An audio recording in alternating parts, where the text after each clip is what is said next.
안녕하세요. 자, 오늘은 이제 서양 문물의 수용 살펴보도록 할 건데요. 교과서는 154페이지 펴주시고요.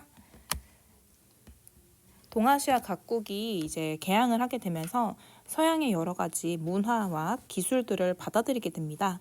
그러면서 어떻게 변화가 되었는지 살펴보도록 할게요. 자, 먼저 서구 중심적 세계관의 침투 살펴보도록 하겠습니다. 이제 그 서양의 문물이 들어오면서 가장 중요했던 것들이 이제 사상과 이제 마인드, 가치관 이런 것들이 들어오기 시작합니다. 그러면서 변화되었던 내용 중 첫 번째가 만국공법을 받아들였다는 건데요. 이 만국공법이라는 것은 이 국가 간의 관계를 규정하는 국제법이에요. 그러니까 한마디로 우리 원래는 이 법이라는 것은 각 국가마다 다 다르잖아요. 근데 전 세계적으로 공통의 법을 만들게 되었다는 거죠.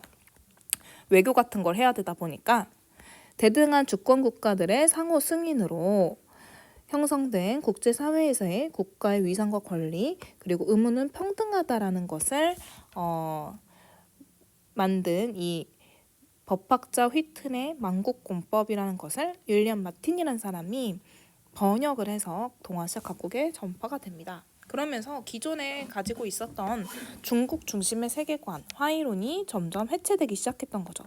원래는 이제 중국이 세계의 중심이고 가장 강한 국가다라는 것이 바로 화이론이었는데 이 화이론이 점차 해체가 되면서 만국공법이 받아들여지게 되었다는 거예요.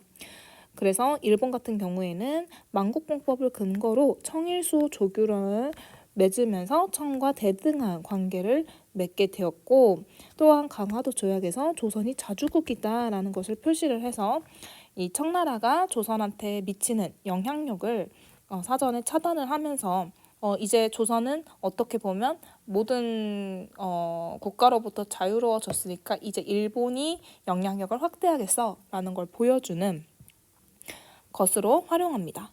자, 중국은 여전히 화이가 못 잃어. 왜냐면 내가 그동안 세계의 중심이라고 굳게 믿고 있었는데 그거를 한순간에 놓는다라는 건 사실 쉽지는 않겠죠. 그래서 이 만국공법은 외국과의 실무에서만 이용하고요. 여전히 각 국가 간이 대등하다라는 인식을 못합니다. 그렇지만 청일전쟁 이후에는 강제로라도 그렇게 할 수밖에 없게 되는 상황이 오게 되었고 한국은 만국공법에 상호 주권 보장 조항을 이용을 해서 이 국가의 권리를 유지하려고 노력했습니다. 예를 들면 러일 전쟁 때 이 미국하고 맺은 조항 조미 수호 통상 조약을 이용해서 거중 조정이라는 걸 이용을 해서 미국의 도움을 받으려고 했어요. 이게 뭔가 서로가 힘들 때 도와주자라는 거였는데 실질적으로는 이용이 잘 안 됐죠. 자, 그리고 사회 진화론 어떻게 받아들였냐? 다윈이 주장한 진화론을 바탕으로 영국 학자 스펜서가 만든 개념이에요. 강한 사회와 국가가 살아남고 약한 사회는 도태될 수밖에 없다 라고 주장을 했고 이러한 것들이 우리는 이제 약육강식이라고 부르죠. 그래서 경쟁으로 인한 개인 간 불평등을 인정하고 약자에 대한 강자의 지배를 당연시합니다. 사실 이런 거는 정의의 측면에서 보면은 맞지 않은 이론이죠. 그렇지만 당시는 제국주의 사회였었고 이 제국주의 사회들이 식민지를 넓히기 위해서 정당화를 해야 되잖아요. 그럴 때 우리는 강한 국가니까 약한 국가를 지배하는 게 당연해. 이거는 자연의 섭리야. 라고 주장을 하면서 식민지들을 넓히기 시작했습니다. 따라서 동아시아에서는 서양처럼 강한 국가가 되려면 이 국가의 이익을 최선으로 삼아서 민족 정신을 갖고 국민들을 계몽시켜서 더 우리도 강대국이 될 수 있도록 따라잡아야 돼라는 생각을 하기 시작합니다. 자, 그러면서 이 사회 진화론은 약소국가를 침략하는 것을 당연시 여기게 되었고 또한 자강론, 이렇게 우리도 강해져야 된다라는 자강론은 이 제국주의적인 침략성을 비판하는 데에는 소홀히 할 수밖에 없었다라는 단점이 있습니다. 자, 그래서 일본은 대표적인 사회 진화론을 주장한 사람으로 후쿠자와 유키치를 들 수 있고요. 이 사람이 주장했던 건 문명 개화론입니다. 서양의 그런 여러 가지 문화들을 받아들여서 우리도 개화해야 된다라는 것이 문명 개화론이었고요. 여기서 서양은 내 롤모델로 삼을 수 있었고, 이런 것들이 이제 발전하면서 개인은 애국심을 갖고 천황과 국가에 충성해야 된다라는 것으로 발전하기도 합니다. 이것은 어떻게 보면 일본만의 독특한 특성이죠. 그래서 이 제국주의, 그러니까 우리가 강해지려면, 강대국이 되려면 개인은 약간 희생해도 돼. 국가의 이익이 우선시 돼야 돼. 그러니까 너네는 천황을 우선시해야 돼. 그러면서 결국엔 국가가 잘 되면 너네도 잘 될 거야 라는 이론이 바로 이 일본에서 쓰는 사회 진화론이었다는 거죠. 그럼으로써 메이지 유신을 성공할 수 있게 되었고, 일본이 급속도로 발전할 수 있었습니다. 그렇지만 그 과정에서 개인들의 많은 자유는 침해되고 박탈당했죠. 그리고 조금 더 덧붙여서 이야기하면 후쿠자와 유키치는 이 조선에도 영향을 줍니다. 그래서 조선의 급진계합파, 뭐 김옥균이라든지 서재필, 박영효 이런 사람들이 이 후쿠자와 유키치를 굉장히 존경하게 돼요. 워낙에 식견도 넓고 바라보는 통찰력이 있었기 때문에. 그래서 이 갑신정변도 도움을 요청합니다. 그래서 도와주려고 했었는데 이토 히로부미가 반대를 해서 무산이 돼요. 그래서 그런 후쿠자와 유키치가 당시 조선의 급진계합파라든지 이 계합파 세력과 굉장히 긴밀한 관계를 맺고 있었다라는 거. 그렇지만 결국 실패하면서 계속해서 도와주려고는 하지만 조선 정부가 갑신정변을 굉장히 심하게 탄압을 하잖아요. 청나라 군대까지 끌어들여서. 그래서 그런 걸 보면서 후쿠자와 유키치는 조선 정부는 노답이다. 너네는 절대로 이렇게 강대국이 될 수 없다. 막 하면서 엄청 비판을 합니다. 어쨌든 후쿠자와 유키치는 그래서 이 일본의 메이지 유신을 이끌고 어떻게 보면은 근대화를 이루는데 굉장히 큰 역할을 한 사람이어서 현재 일본의 만엔 집회권에도 들어가 있습니다. 자, 그리고 중국 같은 경우에는 옌프, 량치차오 같은 사람들이 또 받아들이는데요. 옌프가 여러분, 교실에 산소가 부족합니다. 지금 바로 문을 열지 않으면 졸음의 습격이 시작됩니다. 네, 그렇다고 하네요.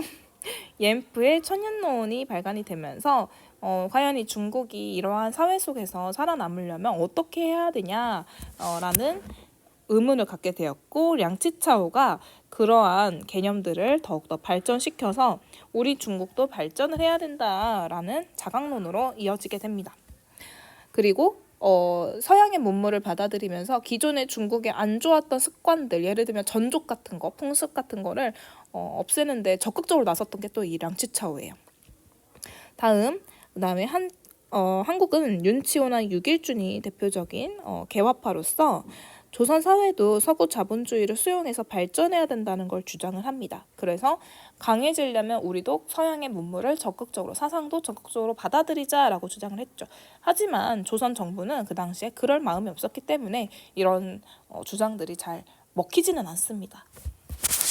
자, 그리고 근대 지식의 확산 살펴볼게요. 사상들이 확산이 되면서 당연히 이 근대 지식도 보급이 되면서 특히 학교들이 많이 설립이 됩니다. 옛날에는 이 학교에서 교육을 받는 사람은 지배계급에 한정을 했는데 이제는 국가를 발전시키기 위해서는 모든 사람들이 교육의 대상이 되어야 된다. 자, 그래서 부국강병을 위해서 서양의 근대 학문과 실용적인 내용을 학교에서 가르치게 됩니다. 그래서 외국어나 수학, 과학, 사회 같은 실생활에서 사용하는 학문들을 가르치기 시작했어요. 예전에는 막 성리학 같은 거였잖아요. 그래서 학문 내용에 큰 차이가 있죠.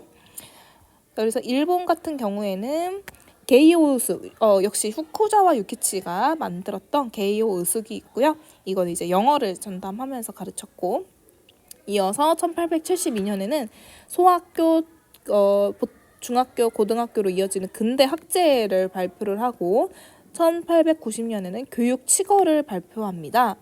자, 여기서 교육 칙어는 이제 일본이 어떻게 교육을 하겠다라는 방향을 설정한 것인데요. 국민의 충성심과 효심이 이 국체의 정화이자 교육의 근원이다. 이것은 이 일본만의 사회진화론이랑 비슷한 개념인데요. 국가의 이익을 위해서는 국민이 충성을 다 바쳐야 된다. 그것이 교육의 근원이다라고 이야기하고 있는 거예요. 따라서 교육을 하는 이유는 니네가 뭔가 자아실현이나 인간의 존엄성을 위해서 하는 게 아니라 국가의 이익을 위해서 하는 거야 라고 목표를 분명히 하고 있는 것이죠. 오늘날과 참 다르죠. 자, 그러면서 소학교 의무교육을 실시를 합니다.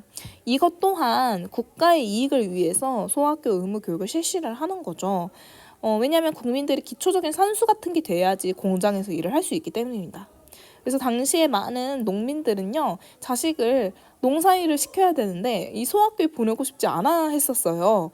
예, 그래서 안 됐지만 어쨌든 의무교육이니까 다 강제로 가게 되었던 것이죠. 그리고 도쿄 제국대학을 설립을 하면서 도쿄대가 만들어지게 됩니다. 그러면서 고등교육을 시작을 했고요. 중국은 1862년 동문관을 설립을 하면서 영어 교육을 했네요.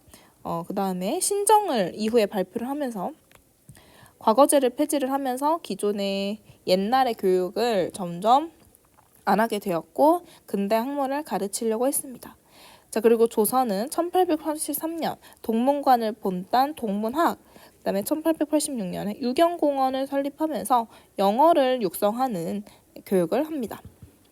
1895년 갑오개혁 때에는 교육일국조서를 발표를 하면서 국가의 어떤 부국강병을 위해서 근대 교육을 하겠다, 이제 성리학 안 하겠다라는 걸 발표를 하면서 지덕체라는 개념이 나옵니다. 여기서 여러분들도 아마 한 번쯤은 들어봤을 것인데요. 그래서 지성과 그 다음에 윤리 그리고 체력 이런 것들을 함께 기르는 근대 교육으로 나아가게 됩니다. 자, 그리고 새로운 언론 매체로서 신문이 발전이 됩니다. 세상 소식을 전하고 국민을 계몽하며 여론을 주도하죠. 광고를 통해 유행을 전파를 했는데요. 연재소설이나 독자 만화 등을 통해서 독자층을 확보하기도 했습니다. 이러한 신문은 사실 이전에는 본 적이 없었던 것이죠. 왜냐하면 이 정보라는 것은 계급 지배층들만 소유할 수 있었던 것이었거든요. 근데 이거를 모든 사람들이 봄으로써 국민들도 이제 어떤 정보를 듣고 판단할 수 있고 정부의 정책에 대해서도 의견을 낼 수 있게 되었습니다. 그래서 정부는 검열제도나 발행 허가제 등을 통해서 언론을 통제하기도 했어요. 왜냐하면 정부가 비판을 받으면 안 되니까요. 일본은 1870년 요코하마 마이니치 신문을 발간합니다. 일본 최초의 일간지로서 굉장히 유명세를 얻게 되었고요. 요코하마는 또 특히나 당시에 개항장으로서 굉장히 중요한 지역이었어요. 그래서 정보를 빠르게 확산을 하는 역할을 했습니다. 그리고 영국 상인은 특이하게도 이거는 영국 상인이 또 상하이 신부를 창간합니다. 선생님, 아니 중국 신문인데 왜 영국이 이거를 만들었어요? 사실은 광고 때문이었어요. 광고 수익을 얻기 위해서 이 상인이 신문을 만들게 되었던 것인데요. 이것은 동아시아 최초의 신문이기도 했습니다.